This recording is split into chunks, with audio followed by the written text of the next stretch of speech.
HVZ is orange, orange is HVZ. You see it on people's heads if they're zombies, you see it on their arms if they're humans, you see it in their Nerf blasters, you see it in darts laying on the ground, and you also just see it on every single piece of clothing that possibly has orange on people's bodies. 3, 2, 1, go! Humans versus zombies is extreme tag, if you will. There are two teams, humans and zombies. Humans' objective is to stay alive. Zombies' objective is to tag as many humans as possible. When a human's tagged, they are turned into a zombie, and they get to go out and tag more people.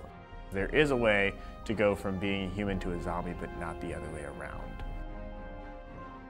And when you get turned into a zombie, you go to the zombie side, it's not like, oh, you're the bad guy now. It's just literally, you're just playing as a different part of the game now. That's it. To play in our game, you're going to need a band if you're a player, an orange band that sits on your arm if you're a human, and on your head if you're a zombie. And then you're also going to need identification cards that we give to every player. I get up there in front of the player base, basically, and at a bunch of registration meetings, and I go through a slideshow, and I tell everybody what has changed and what the basic rules are, and make sure they run through that. Then they get sent downstairs to register through answering a quiz based on the rules that I just taught them. If they listened well enough, they should be able to get through fine, and then they can register to play. What I try and emphasize every time is what I call the 3 S's: safety, smarts, and sportsmanship. Going from point A to point B that you would usually do with your earbuds in, not making eye contact with anyone, turns into a heart-pounding adventure up and over the ridge and through the woods and in and out of buildings and stuff. It makes campus life more exciting, I think. During my first couple games, I didn't really get it. There were a couple times where I skipped class so I could stay inside and be safe. But as soon as I kind of got more into the swing of things, I got more determined. Like, you know, I'm not playing the game right. I need to be able to go to all my classes throughout the week and be able to come out the other side without getting tagged.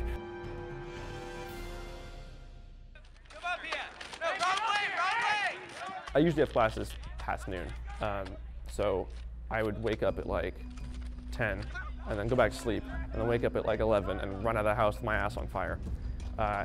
When HVZ is around, I get to campus at like 8 or 9 because I want to get there before zombies wake up and start hunting people. And so now I'm on campus and I'm awake and I ate something in the morning like I never do. And I have all this time to do work now that I'm actually awake in the morning and conscious. And then because I woke up early, I'm more tired at night, and I go to sleep on time, which I don't do outside of HVZ because I want to wake up early again. So if it's done anything for my schoolwork, I think it's gotten me on a more human sleeping schedule that's allowed me to have more time for schoolwork.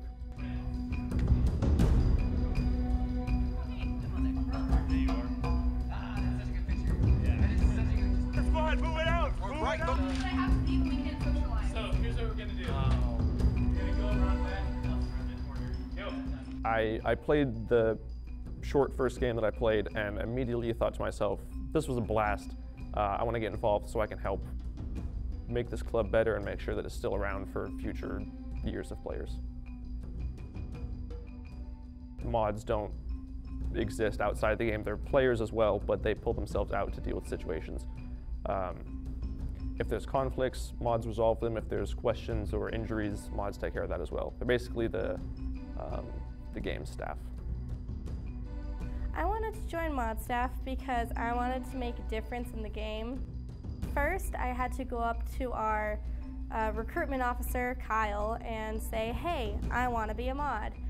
I went in, did an interview in front of moderator staff, and after that, I was told that I was going to do a training exercise called Trial by Fire, where they throw everything that could possibly go wrong at the same time, and you have to deal with it all, and it's the most stressful 10 minutes of my life. I called University Police, and they are on their way. An alarming amount of bureaucratic work goes into making this game run. We clear everything with campus, we sit down and hash out rules that we think will make the game run. A bunch of those rules don't work because they weren't applied in like a test scenario. So then after that game, we go back and fix the rules. It's a lot of evolving based on what has been created. When I first joined, we honestly were in some pretty murky water with the university, with UP, with most of our student body, our own Western press. Nobody was really that happy with our club. There wasn't a lot of representation, there was a lot of rumors, there's a lot of misinformation about what was going on during HVZ week. A lot of people think that it's, you know, just a game that goes for a week.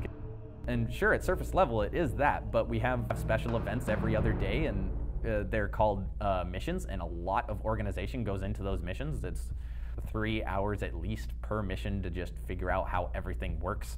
And then we've got all of the moderators with boots on the ground during game week. And then we have nightly meetings after every day of game. The amount of time that goes into the game explains why moderators are so passionate about our game.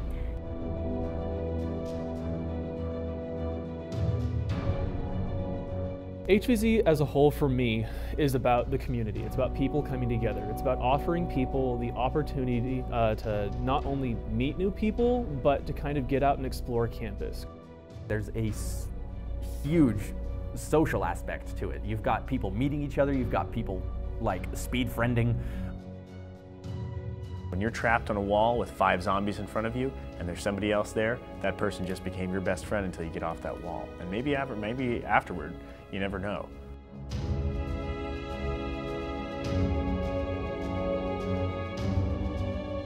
You can play this game any way you want. There's not one correct way to do it. And as long as you're out here and you're a good sport about everything and you're enjoying yourself, there's not really much more we can ask.